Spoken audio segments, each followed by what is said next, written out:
Há uma atmosfera de adoração nessa noite. Há um mover do Espírito Santo nessa noite. Nossas vidas seremos cheios de Deus essa noite. Aleluia, Jesus. Abra sua Bíblia, meu irmão, comigo. Ezequiel 22:30.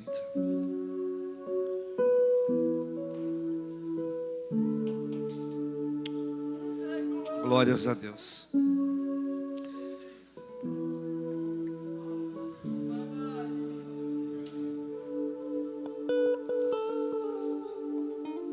Aguardando os irmãos encontrarem para nós lermos.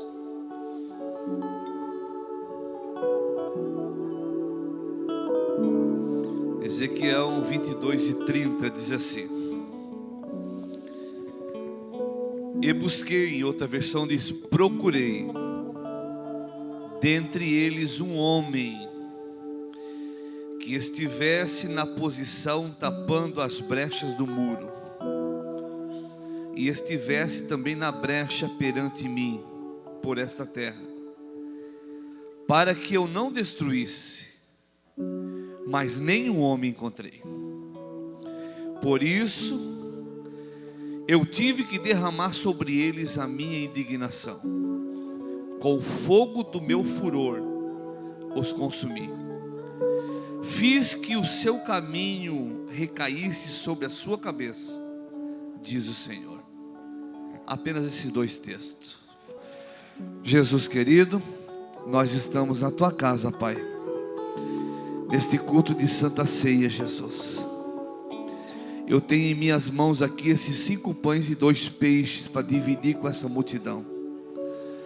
Jesus, abra os nossos ouvidos espirituais essa noite, Pai, para que possamos ouvir a tua palavra, e essa palavra ache guarida nos corações que aqui estão. Eu peço, Senhor, que o teu Espírito Santo dirija a minha vida nesse momento, Pai, no teu nome, Jesus. Amém. Tome teu assento, meus irmãos, por bondade. Nós vamos compartilhar um pouquinho desse texto. Deixa eu puxar um pouquinho esse retorno para cá.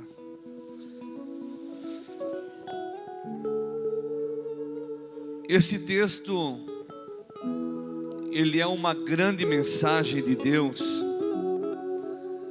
para a nação de Israel. Mensagem essa sobre a sua corrupção e o seu afastamento de Deus.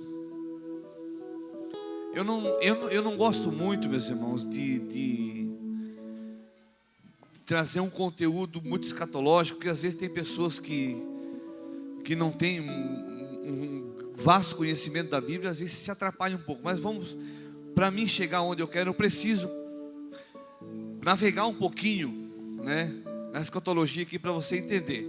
Mas vai ser fácil. Você ficar ligado em mim aqui, você vai conseguir pegar a mensagem. Então esse texto, se não estou enganado, é a 33ª profecia de Ezequiel para a nação de Israel. E esse texto, ele vem trazendo para a nação que estava sobre uma corrupção e tinham se afastado de Deus. É certo que toda reação que acontece, ele vem por causa de uma ação. Então, se a nação estava em corrupção e estava afastado de Deus, porque houve uma ação, alguma coisa aconteceu para que ele chegasse à extrema corrupção e o extremo afastamento de Deus. Aqui vem trazendo uma forte exortação de Deus à justiça, à integridade, e tentando trazer o povo ao arrependimento. E aqui esse texto destaca a responsabilidade total em quem estava convocado para as linhas de frente dos trabalhos. Vou explicar de novo para você pegar isso aqui. A responsabilidade desta exortação que Deus estava trazendo, de justiça, de integridade e de arrependimento, a responsabilidade da situação que estava a nação de Israel, era por conta das pessoas que tinham sido chamados para estar em um determinado lugar, chamados como trabalhadores, que foram chamados e escolhidos para uma obra. Embora esse texto aqui escrito há milhares de anos atrás, a lição de Ezequiel que ele nos traz aqui são atemporais, são relevantes para o mundo que vivemos hoje. E é tão real que o que aconteceu em Ezequiel, no capítulo 22, acontece ainda hoje.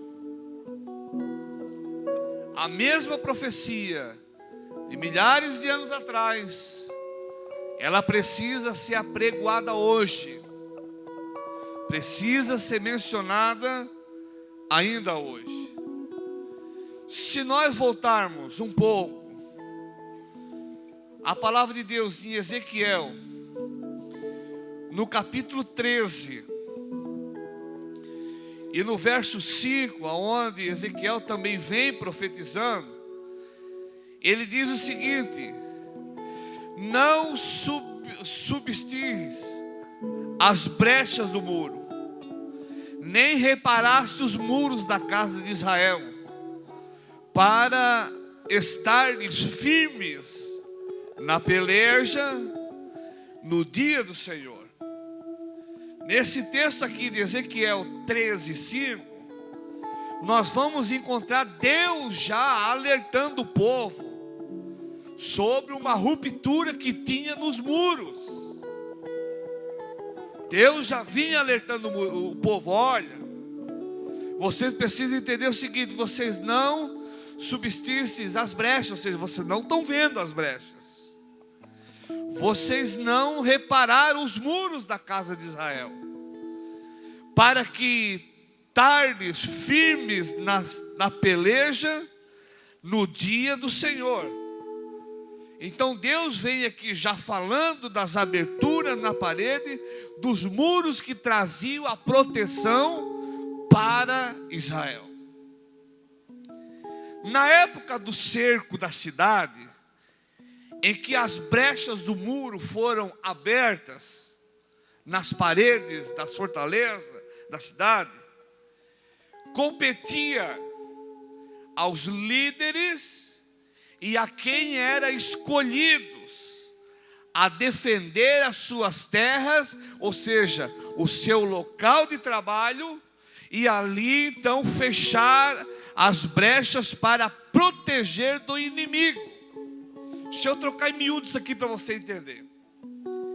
Cada líder da nação tinha um local para cuidar, e ali ele determinava, junto com outras pessoas, os serviços para tapar as brechas dos muros.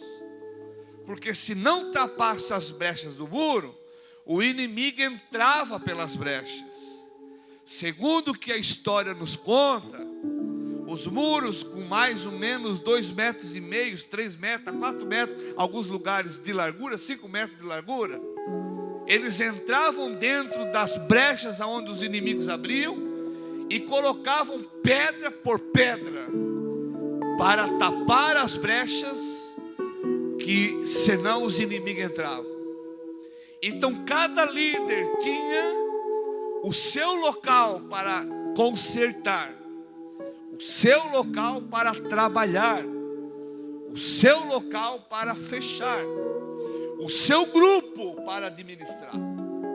E quando nós olhamos para esse texto, mais uma vez, em vez de os líderes aqui em Ezequiel, eles incentivarem o povo ao arrependimento e voltar-se a Deus, a história nos conta que os líderes e os falsos líderes, os falsos profetas, eles não se colocavam na brecha para proteger. Ao invés disso, deixava os muros abertos para que os inimigos entrassem e destruíssem o que tinha de bom dentro da cidade. Eles deixavam como estavam os muros. Eram chamados para tapar as brechas, eram chamados para o trabalho, eram escolhidos para trabalhar nos muros, mas em vez disso não trabalhavam. Deixavam os muros abertos como estavam, sem se posicionar, diz a história, para que o povo atraísse para si. Presta atenção nisso aqui. Eles deixavam as brechas abertas, não tomavam as suas posições de trabalho, deixavam as brechas abertas para que o povo atraísse a justiça de Deus para a nação. Deixa aberto. Deus vai entrar aqui e vai se vingar deles. Deixa assim mesmo. Não precisa fechar o buraco do muro. Deixa assim. Então, por falta de posicionamento dos que tinham que estar nas brechas e não estavam, o pecado entrava, os inimigos entravam, as nações entravam por meio das fendas, fazendo com que Deus se irasse e arrancasse do povo a proteção. Tirava suas mãos de cima do povo. O profeta Jeremias, ele vem escrevendo no capítulo 5 e do verso 1 do seu livro, ele diz o seguinte: dai voltas às ruas de Jerusalém e vedes agora. Dê uma voltinha em volta das ruas para vocês enxergarem. E informai-vos e buscai pelas suas praças e vê se acha alguém trabalhando, ou se há um homem que pratique a justiça ou busque a verdade. Então, se encontrar, eu lhe perdoarei. Eu perdoarei a nação.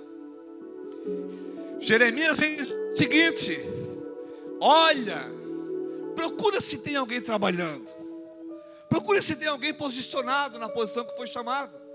Se encontrar, eu vou sanar a nação, eu vou perdoar. Só que o texto diz que ninguém foi achado trabalhando, ninguém foi achado posicionado. Jeremias aqui ele vem falando mais ou menos 10 pecados de Jerusalém por falta de posicionamento, que eles deveriam de estar nos muros, cuidando da proteção e posicionado nos lugares que foram chamados. Jeremias fala que um dos pecados era a injustiça do juízo. Todo mundo julgava como queria, rejeição da verdade, ninguém queria ouvir verdade, era só coisas boas, verdade ninguém queria ouvir. Jeremias vem dizendo que a hipocrisia tomava conta de Jerusalém. Jeremias também vem falando que a impenitência de coração, ninguém queria se converter. Jeremias fala da teimosia de receber a correção. Jerusalém não queria receber correção, não queria exortação, não queria que ninguém o exortasse. Jeremias vem falando da dureza do coração do povo, queria ouvir qualquer coisa menos a voz de Deus. Jeremias também vem falando que eles se recusavam a converter-se ao Deus verdadeiro, adoravam tudo quanto é tipo de deuses, deuses pagãos, Deus da fertilidade, Deus da agricultura, Deus do mar, Deus do peixe, por aí afora iam. Agora o Deus verdadeiro, eles se recusavam a converter-se. Jeremias também vem falando que existia tolos e não queriam conhecer os caminhos de Deus. E Jeremias também vem falando que eles quebraram o jugo de Deus e adquiriram os jugos de deuses pagãos. E Jeremias vem falando que eles também quebram os grilhões que Deus deu para eles. Pelo menos 10 pecados Jeremias fala sobre sobre a resposta do não posicionamento daqueles que deveriam de estar trabalhando. Você já vai entender. Olha só. Quando nós chegamos em Ezequiel 22, Ezequiel 22 ele é dividido em pelo menos 9 subtópicos figurados. De 1 a 5 ele vem falando sobre a justiça divina, contra o derramamento de sangue e a idolatria de Israel. Do capítulo 6 do versículo 6 ao versículo 12, o pecado de Israel, ele vem falando sobre o pecado de Israel contra os 10 mandamentos. No versículo 13 ao versículo 16, Jeremias vem falando sobre o castigo de Deus contra a desobediência de Israel. No capítulo 17 no versículo 17 ao versículo 19, ele vem falando sobre o forno da aflição. Deus vem agora e tenta julgar o seu povo. Do versículo 20 ao 22, ele fala sobre o julgamento divino contra a justiça. Do versículo 23 ao versículo 24, Ezequiel fala sobre os líderes corruptos. Do versículo 25 ao versículo 27 fala sobre o julgamento divino contra a corrupção. E do versículo 28 ao 29 ele fala sobre os falsos profetas. E no versículo 30 ao 31 Deus vem com a resposta.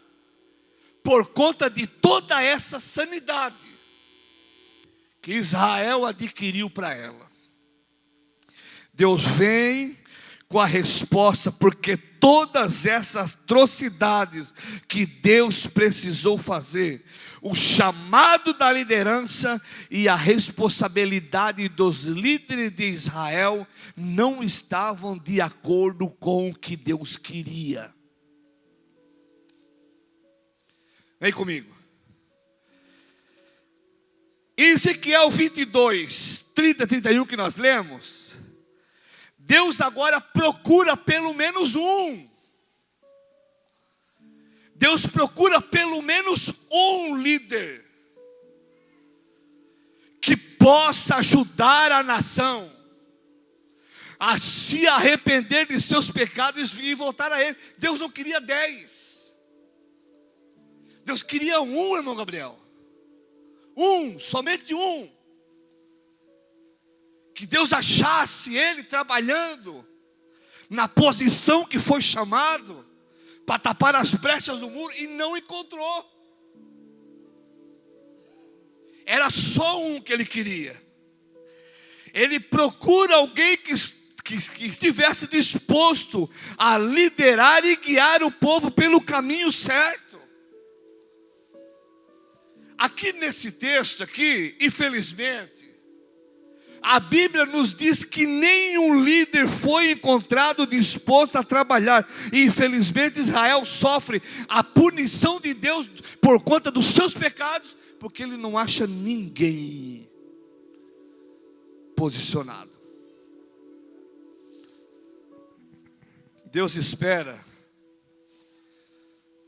que os que foram chamados, os líderes, sejam responsáveis e liderem com integridade. Deus espera que aqueles que ocupam posições de lideranças sejam fiéis em suas palavras, para que os seus liderados voltem ao arrependimento e venham procurar e seguir o caminho da verdade. Deus espera que aquele que ocupa posição na liderança sejam fiéis. Infelizmente Israel não tinha um líder posicionado a trabalhar, Israel sofre as consequências. Deixa eu trocar em miúdos aqui agora. Vamos sair um pouco da escatologia, vamos trazer para nós aqui, para você começar a entender. A escolha de Deus de procurar um homem justo para se levantar e defender a terra é um lembrete de Deus, que Deus está procurando pessoas que representam o seu padrão de justiça e de retidão. Essa mensagem aqui de Ezequiel, ela foi usada por Jesus para alertar os líderes religiosos, lá já em Mateus 23, capítulo 37, dizendo assim, ó: Jerusalém, Jerusalém, tu que mata os profetas e apedreja os que te foram enviados, quantas vezes eu quis reunir os teus filhos, como a galinha reúne os seus pintinhos debaixo das asas, e vocês não quiseram. A procurar então a justiça que Deus quer, também somos lembrados de que Deus procura aqueles que foram chamados, e Deus procura para ver se estamos trabalhando na posição que Ele nos colocou.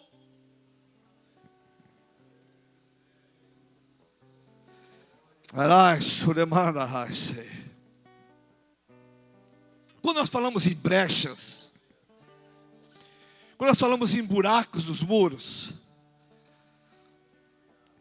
uma brecha no muro é um espaço entre duas coisas. Ela impede que dois objetos, dois espaços, duas instituições ou duas pessoas estejam ligadas um ao outro. Ela separa. O versículo que encontra-se nessa passagem é uma das afirmações mais tristes da Bíblia. É uma das afirmações mais trágicas da Bíblia. Deus estava basicamente dizendo assim, ó: eu precisei de alguém para orar por o meu povo e não encontrei. Eu precisei de alguém que profetizasse e não encontrei. Eu procurei alguém que liderasse um departamento e não encontrei. Eu procurei alguém que cantasse o louvor, que tocasse o instrumento. Eu procurei alguém que liderasse. Eu procurei alguém que ministrasse e não encontrei. Então foi por isso que eu precisei destruir a terra. Porque sabe por que Deus destruiu a nação? Porque Ele não encontrou ninguém trabalhando. Já vou esmiuçar melhor para você entender. Olha só. Quando nós olhamos para o mundo físico, palpável,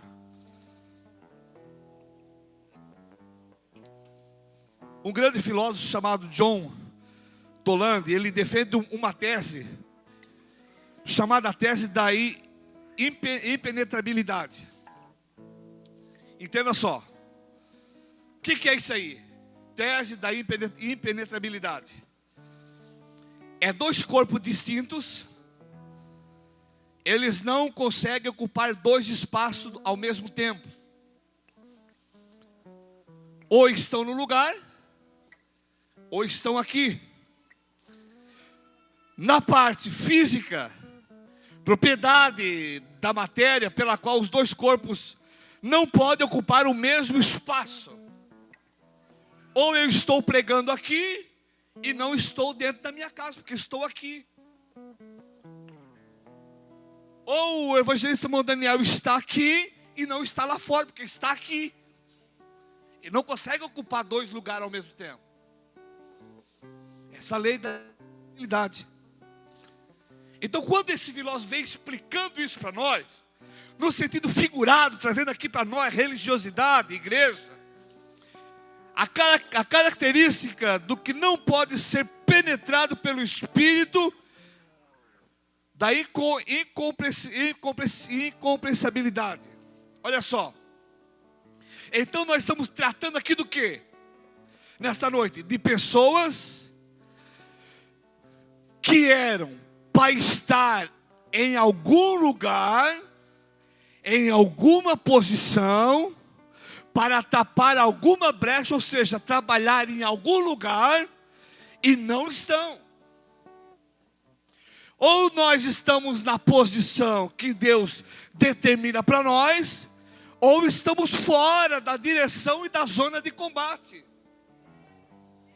Ou nós estamos trabalhando naquilo que fomos chamados para fazer, ou alguém está perecendo por nossa culpa. Se eu perguntar aqui, quantos já lideraram? Quantos já profetizaram? Quantos já ministraram? Quantos já foram pastores, ou líderes, ou dirigentes? Ou quantos já tocaram aqui nessa banda? Ou quantos já usaram esse púlpito? Eu acredito que pelo menos 50% da igreja levantaria a mão. A brecha no muro que era para você tapar está aberta. Oraia, suremanda, raia. Aí você reclama que a igreja não está bem, que o povo não está bem, que a igreja está fria, mas a culpa é tua, porque o lugar está lá esperando você para entrar dentro do buraco e tapar a brecha que Deus colocou você na posição. É por isso que a tua família sofre. É por isso que o teu ministério padece. Porque Deus procura aonde você está. Se está na posição que Ele te chamou e você não está. Ele é obrigado, a palavra de Deus diz que Deus foi obrigado a destruir a nação, porque Ele não encontrou ninguém trabalhando na posição que Ele colocou. Sabe por que tua família vai mal? Sabe por que tua casa vai mal? Tua finança vai mal? Teu ministério vai mal? Teu casamento está sendo destruído? Porque Deus colocou você numa posição para trabalhar e você saiu. A brecha está lá aberta. O pecado está entrando na posição onde era para você ficar. Em vez de você trabalhar, você está de braço cruzado, como aqui nós iniciamos a mensagem dizendo que os falsos líderes, os falsos profetas cruzavam os braços e deixavam os buracos do muro aberto só para ver Deus trazer a ira sobre o povo.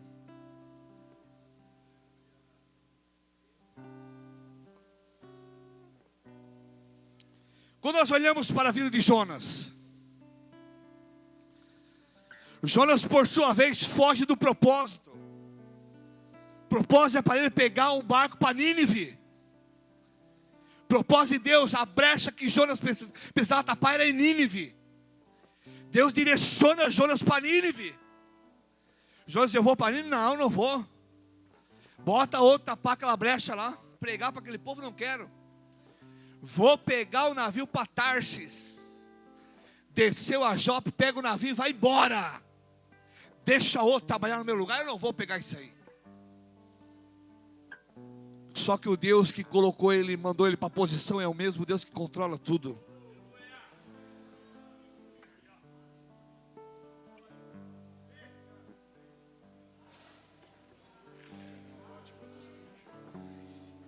Só que Jonas não imaginou que a mudança da rotina por conta própria fosse desencadear uma tempestade na vida dos marinheiros que não tinham nada a ver com o propósito de Deus na vida de Jonas.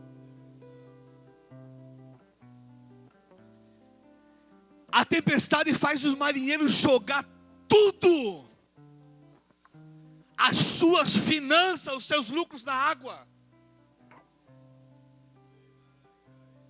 Quando viram que a embarcação, o local de proteção, a sua casa, que era o navio, ia se rachar no meio. Ele joga sorte, vou jogar sorte para ver de quem que é a culpa aí. Cai sobre Jonas. Jonas, é eu mesmo, rapaz. Eu tinha um lugar para mim tapar uma brecha, mas eu corri. E é por isso que vocês estão perecendo por causa de mim. Quando Deus traça um projeto para nós e nós não fizemos, alguém que nos cerca começa a pagar o preço junto. É por isso que a tua finança está sendo atacada, sabe por quê? Você não está na direção que Deus colocou você.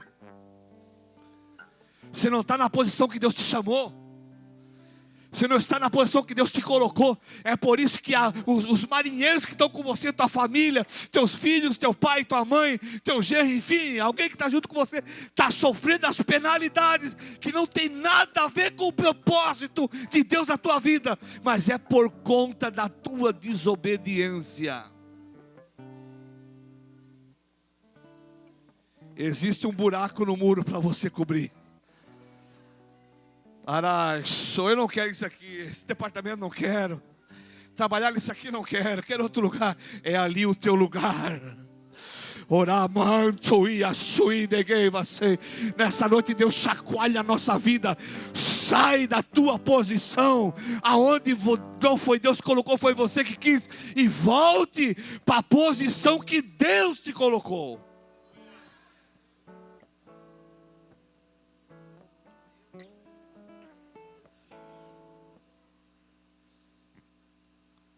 Êxodo 32, Deuteronômio capítulo 9 também. Quando Moisés subiu ao Sinai, olha a diferença. Moisés sobe ao Sinai para receber as tábuas dos 10 mandamentos. Moisés disse: eu vou ali e já volto. Só que Moisés demorou um pouquinho. De repente Deus alerta ele e diz: Moisés, desce depressa, rapaz. Vai lá, desce do monte, porque o povo lá já está se virando contra. Quando Moisés desce do monte, que ele olha, aquela geração que ele tinha deixado ali, já tinha criado um bezerro de ouro. E Deus disse: olha, tu desce, porque eu vou matar essa geração, tudo vou fazer outra. Moisés se coloca na brecha: não, Deus, não mata eles não. Ele se levanta e se coloca na brecha e diz: não. Olha, tu lembra de Abraão, de Isaque e de Israel, os teus servos, os quais por ti mesmo tenho jurados, e lhe disseste: multiplicarei a vossa descendência como as estrelas do céu, e darei a vossa descendência sobre a terra. Do que estou falando, para que possua por herança eternamente. Sim, então não destrói. Se tu prometesse a eles, não destrói. Deixa que eu pegue esse negócio para mim aqui. Deixa que eu tape esse buraco no muro. Deixa que eu cubra essa brecha aqui, deixa comigo. Quando nós olhamos para Neemias, capítulo 1, Neemias estava servindo como copeiro do rei, a melhor função que tinha, do lado do rei, do lado das pessoas grandes, na cidade de Suzã, bem longe da sua terra natal, em Jerusalém. Mas um certo dia Neemias ouve notícia de que Jerusalém estava sendo assolada, seus muros derrubados, o povo passando fome. Neemias olha e se posicionou diante de Deus e se colocou na brecha daquela cidade. Deus, deixa eu ir lá, porque eu quero reconstruir. Esse serviço é para mim. Eu sei que vai ser difícil, mas deixa eu ir.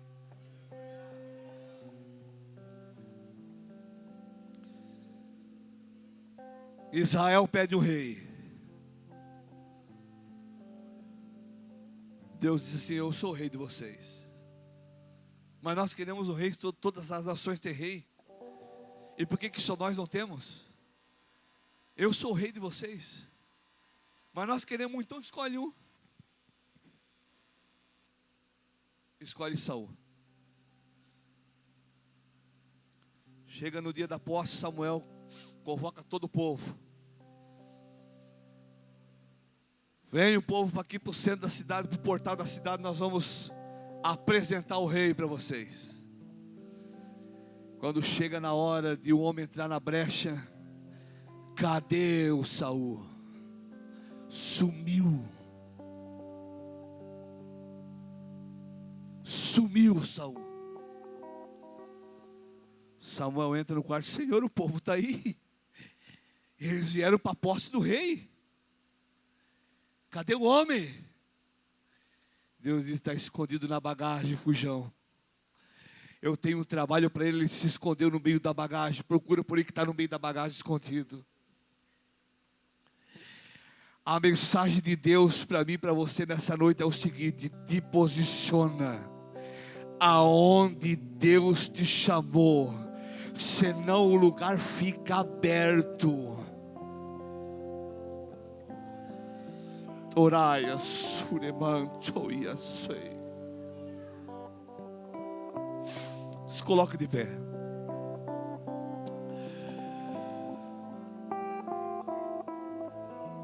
Deus quer que você saia da onde você está, da posição que você tomou sozinho, e volte para a posição que Deus te chamou. Senão a embarcação vai a pique. As pessoas que estão próximo de você vão sofrer por sua culpa.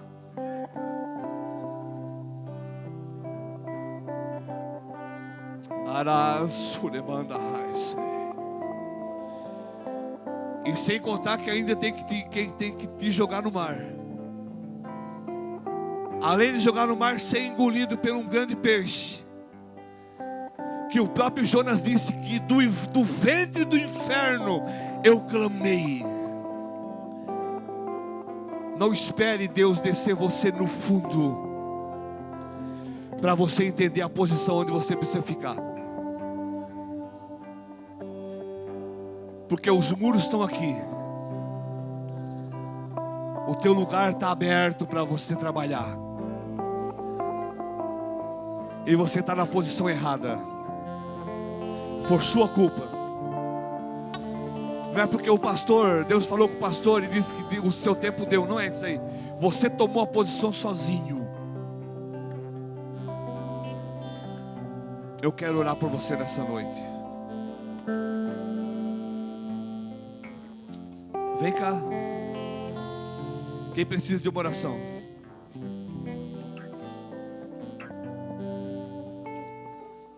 Venha. Vem em nome de Jesus.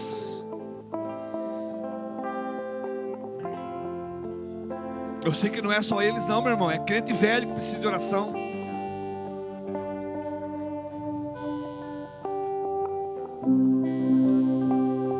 Arashuremancho yasei. Aramancho yasui negevasei. Não espere a tua vida descer ao fundo do poço para você gritar do vento do inferno como Jonas gritou.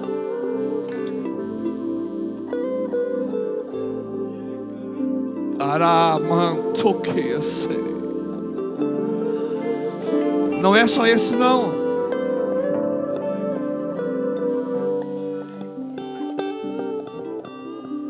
Te posiciona.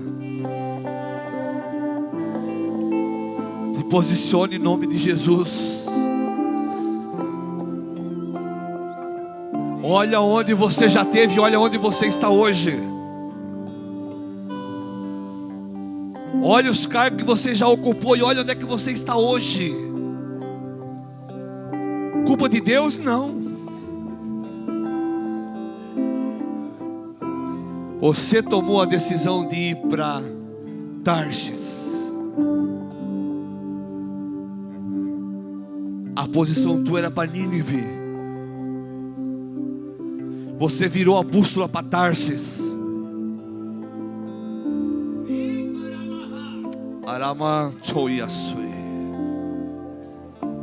Vem cá em nome de Jesus. Eu preciso orar por alguém aqui nessa noite. E eu não vou orar enquanto não vir.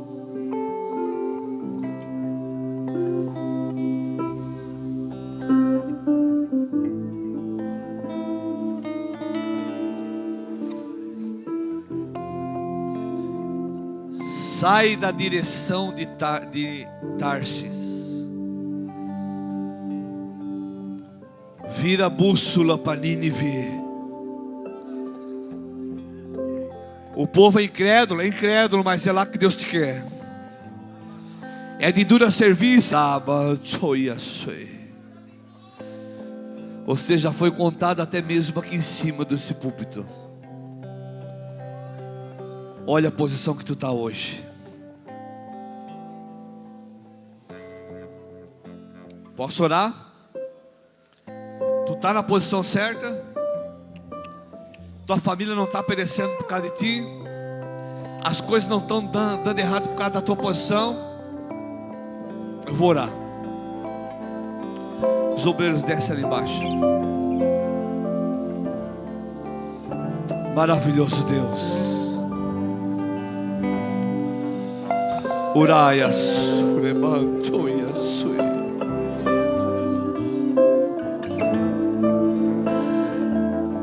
Aqui estão essas pessoas, Pai.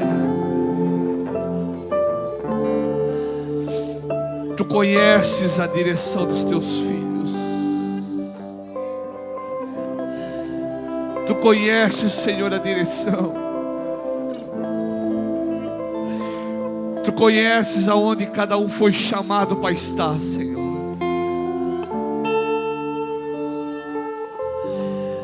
Eu sei que não é só esses que estão aqui na frente, mas esses estão tratando com a verdade, Jesus. Oraia, surebantuia, sui. O teu Espírito Santo começa a trabalhar no meio dos teus filhos.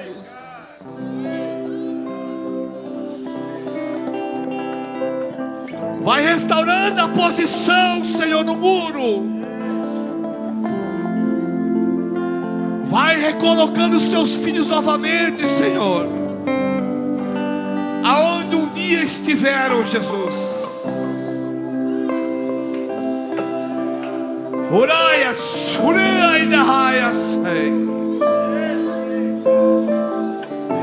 Senhor Jesus. Muda o cativeiro nessa noite.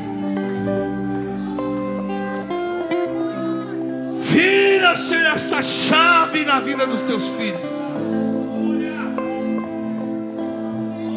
Jesus, eles estarão assumindo as posições, Pai.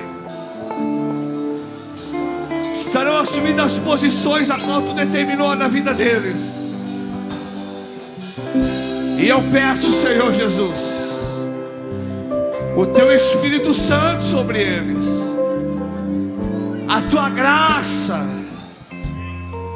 a Tua virtude, Senhor, no Teu nome, Jesus, no Teu nome, Jesus.